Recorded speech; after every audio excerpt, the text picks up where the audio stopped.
Hello everyone, welcome to our channel. आप सभी का आज यूजीसी नेट का एग्ज़ाम था सोशोलॉजी में।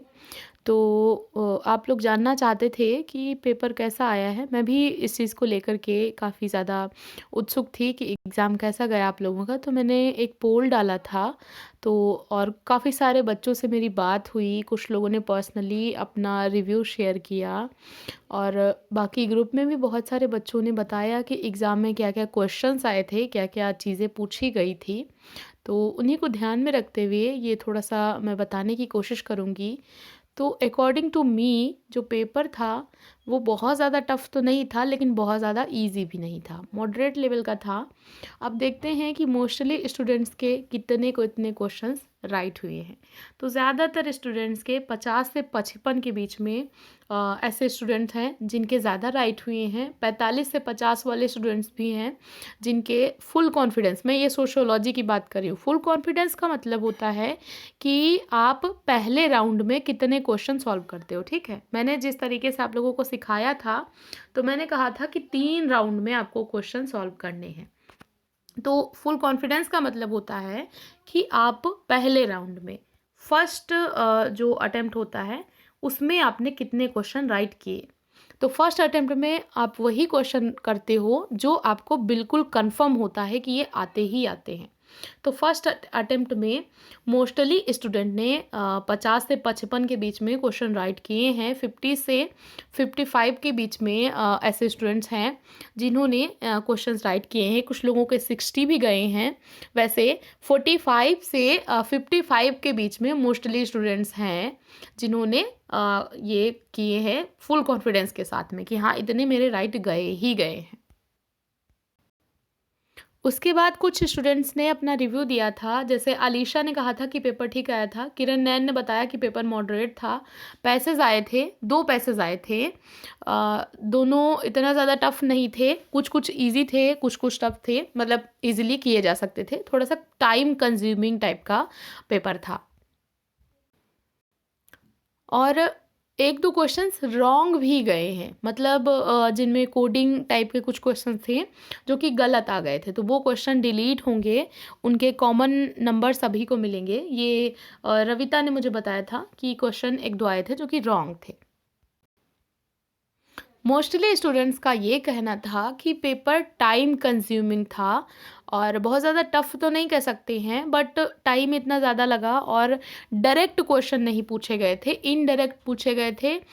घुमा करके, जो मैं हमेशा बोलती हूँ कि क्वेश्चन घुमा करके पूछता है, एनालिटिकल पेपर था। ठीक है, जैसे कि पहले भी आता रहा है कि पेपर एनालिटिकल आता है, तो इस बार भी पेपर एनालिटिकल था। क्वेश्चन एकदम डायरेक्टली नहीं पूछे गए थे। कुछ स्टूडेंट्स ने क्वेश्चन भी शेयर किए हैं, तो उनको थोड़ा सा देख लेते हैं क्या क्या क्वेश्चंस जिन लोगों को याद रह गए हैं, क्या क्या आया था। एक क्वेश्चन ये पूछा गया था, विश्व के 2 सबसे बड़े बांध। ये पूछा गया था क्वेश्चन, विश्व के 2 सबसे बड़े बांध कौन से हैं। ये चीज़, आज का जो डीआई आया था वो इजी आया था बच्चों के अकॉर्डिंग। और 2 पैसेज में लगभग 10 क्वेश्चन आए थे जो मैंने अभी बताया। मोहित ने मुझे काफ़ी सारे क्वेश्चन सेंड किए थे। जैसे कि इन्होंने बताया कि रिसर्च बहुत कम आई थी और क्वेश्चन थोड़े अलग थे। अलग का मतलब जो क्वेश्चन थे वो एनालिटिकल थे। इस बार क्वेश्चन एनालिटिकल टाइप के थे, थोड़ा सा घुमा के, डायरेक्ट क्वेश्चन नहीं पूछता है एनटीए। तो इस बार भी वही चीज़ उन्होंने फॉलो करी, कुछ नया नहीं था। और कुछ चीज़ें इन्होंने बताई, जैसे इन्वायरमेंट डे को और अर्थ डे ये पूछा था। रनवे सोसाइटी क्वेश्चन आया था। इसके अलावा असर्शन रीज़न वाले 10-12 क्वेश्चन थे, मतलब ज़्यादा क्वेश्चन पूछे गए थे। असर्शन रीज़न के 10-12 क्वेश्चन थे और लास्ट में क्वेश्चन 90 से 100 तक इन्होंने बताया 2 पैराग्राफ थे। घुरिए की बुक्स में सीक्वेंस लगाना था, ये पूछी गई थी, उनको सीक्वेंस में लगाना था। सालू बता रही है कि बुक के क्वेश्चंस बहुत थे और सीक्वेंस वाले जिनमें सीक्वेंस लगाना था, वो बुक के अलावा भी कुछ क्वेश्चंस थे जिनमें सीक्वेंस से आपको करना था। एक ये क्वेश्चन आया था कि अगर कोई रिसर्चर सहभागी अवलोकन करता है तो उसका रिजल्ट किसके अंतर्गत आएगा, फिनोमेनोलॉजी या एथनोमेथोडोलॉजी। ये क्वेश्चन पूछा गया था। इसके अलावा सेरेंडिपिटी सेरेंडिपिटी क्वेश्चन पूछा गया था, ये मैंने करवाया हुआ है। डेफिनेशन ऑफ टाउन, ये क्वेश्चन आया था, ये भी मैंने करवाया हुआ है।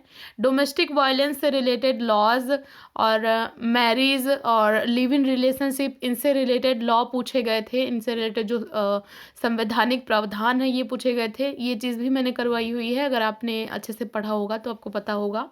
हार्मेन्यूटिक स्टडीज़ बिटवीन रियलिज्म एंड, ये क्वेश्चन इन्होंने शायद अधूरा दिया है, मतलब हार्मेन्यूटिक्स के से रिलेटेड क्वेश्चंस थे। योगेंद्र सिंह की बुक्स को ऑर्डर में लगाना था, मतलब सीक्वेंस में लगाना था सही से, और जीएस घुरिये की बुक्स को सीक्वेंस में लगाना था। ये सारे क्वेश्चन मुझे मोहित ने बताए हैं। इसके अलावा फीचर ऑफ इंडस्ट्रियल सोसाइटी, ये क्वेश्चन आया था। और टेक्नोनॉमी प्रैक्टिसेस, ये कुछ क्वेश्चन था समथिंग। लीस्ट अर्बनाइज्ड स्टेट, ये क्वेश्चन पूछा गया था। अंबेडकर की थीसिस किस बुक पे रही, उनका जो थीसिस का टॉपिक है क्या था, ये चीज़ पूछी गई थी। जे ल्यूकॉन इंस्पायर्ड फ्रॉम हुम, ये पूछा गया था। डेविड हार्वे की बुक को मैच करना था, उसमें से कौन सी थी, ये पूछा गया था। Gas law, classification of plants, classification of planets, ये चीज़ पूछी गई थी। और ये क्या लिखा है इन्होंने, साइबर बुक, ये पूछी गई थी। Hypothesis for compulsory but implicitly, इससे रिलेटेड कुछ हाइपोथेसिस से रिलेटेड क्वेश्चन था, इन्होंने पूरा क्लियर नहीं बताया क्या है। कूडोस पूछा गया था, ये मर्टन का है। एजिल मॉडल पूछा गया था, इसको ऑर्डर में लगाना था, पार्सन्स का है। मॉर्गन का फैमिली ऑर्डर पूछा गया था कि पितृसत्तात्मक होगा या एक विवाही होगा, ये क्वेश्चन आया था। और 6 से 8 क्वेश्चन असर्शन रीजन के थे। और प्री कैपिटलिस्टिक जो सोसाइटी है उसके फीचर्स शायद पूछे गए थे। इंसेस्ट टैबू से क्वेश्चन था। हिस्टोरिकल कंपेरेटिव अप्रोच, उसमें से किसका था, किन्होंने प्रयोग किया था, बाई 3 मेंबर्स, उसमें से किसने प्रयोग किया था हिस्टोरिकल कंपेरेटिव, ऐतिहासिक तुलनात्मक। अगर वेबर ऑप्शन में होगा तो वेबर राइट होगा, इन्होंने किया था ये। और ये है according to Durkheim, indirect experiment is known as, इसको क्या कहेंगे, ये क्वेश्चन आया था, इनडायरेक्ट एक्सपेरिमेंट को क्या कहेंगे। विनोबा भावे का जो मूवमेंट है भूदान आंदोलन, वो किस से इंस्पायर्ड था। नेक्स्ट था सेल्फ रिस्पेक्ट, जो मूवमेंट है ये रूल्ड बाई, चंपारण मूवमेंट किस स्टेट में हुआ था, ये क्वेश्चन पूछा गया था। और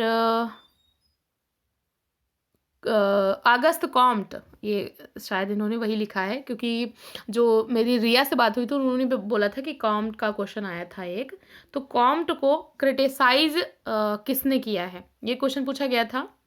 पीली क्रांति, येलो रिवोल्यूशन, जो कि तिलहन से संबंधित है, ये क्वेश्चन पूछा गया था। SC ST एक्ट्स पूछे गए थे, उसमें दिया हुआ था इसमें से कौन कौन से उससे संबंधित हैं, ये एक्ट से रिलेटेड ये क्वेश्चन पूछा गया था। एथनोग्राफी का क्या मतलब होता है, नृजाति वर्णन, ये बढ़िया से पढ़ाया हुआ है मैंने, ये पूछा गया था। और डीपीजेंटाइजेशन का अर्थ क्या होता है, ये भी मैंने अच्छे से पढ़ाया है, ये भी आया था। थॉमस क्विहन पैराडाइम, ये पूछा गया था। इसके अलावा फील्ड वर्क कहाँ पे इन्होंने किया था, ये चीज़ पूछी गई थी। ऑस्कर लेस का कल्चर ऑफ पॉवर्टी, इसको मैच करना था, ये चीज़ पूछी गई थी। और मैनिफेस्ट फंक्शन, आई थिंक ये है, उसका अर्थ पूछा गया था। रनवे वर्ल्ड की बात किसने करी है, कॉन्सेप्ट किसका है, ये पूछा गया था। और जे ल्यूशियन इंस्पायर्ड बाय हुम, किससे प्रभावित थे, ये पूछा गया था। Interdependence and functionalism where feature of functionalist perspective, ये चीज़ पूछी गई थी। सिंबॉलिक इंटरेक्शन से क्वेश्चन थे। रेडक्लिफ ब्राउन से क्वेश्चन था। 10 पैसेज के क्वेश्चन थे। सेक्सुअल एंड डोमेस्टिक वायलेंस से क्वेश्चन था। और डावरी से क्वेश्चन पूछा गया था, नहीं ये ऑप्शन है।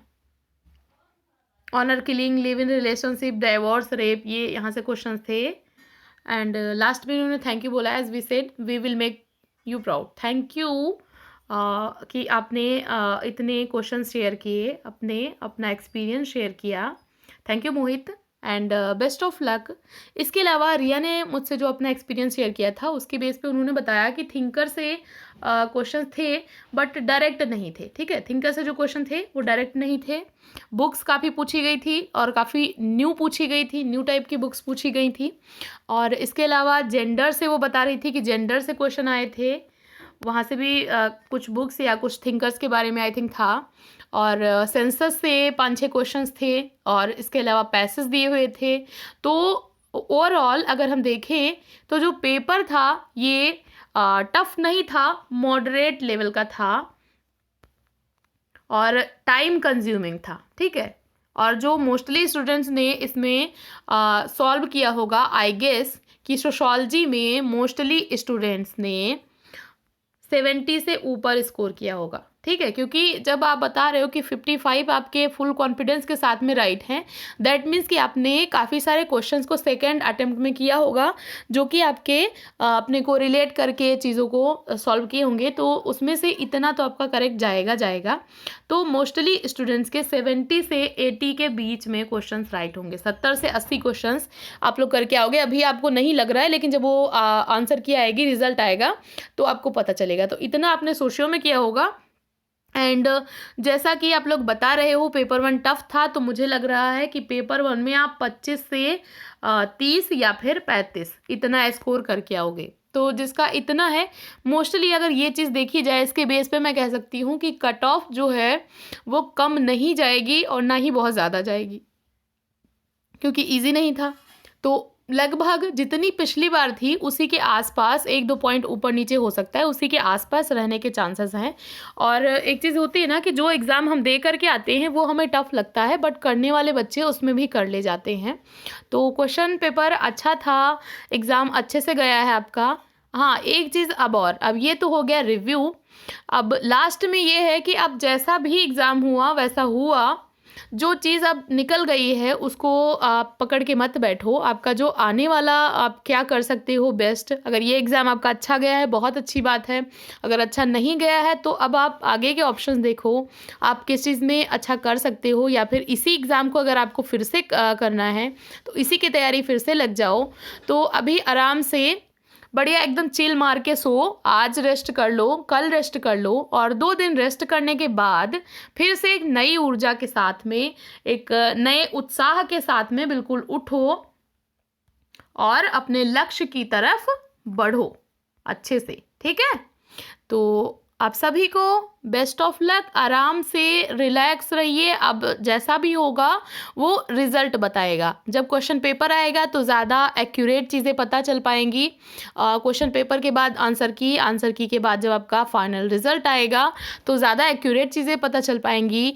जिन्होंने पेपर अच्छा किया है उनके लिए बहुत अच्छी बात है, जिनका थोड़ा सा अच्छा नहीं गया है तो भी कोई बात नहीं, नेक्स्ट अटेम्प्ट में आपका अच्छा जाएगा, या फिर आप किसी अदर एग्ज़ाम की प्रिपरेशन कर सकते हो। तो बिल्कुल भी मायूस होने की, उदास होने की ज़रूरत नहीं है। आपने अपना प्रयास किया, 100% दिया, सबसे बड़ी बात ये होती है। और नॉलेज कभी भी वेस्ट नहीं जाता। अगर आपने सोशियोलॉजी को अच्छे से पढ़ लिया है तो वो आपका आगे काम आने वाला ही है। ठीक है, तो रिलैक्स रहिए, अच्छे से पढ़ते रहिए, हंसते मुस्कुराते रहिए। आप सभी को best of luck. And video देखने के लिए थैंक यू सो मच।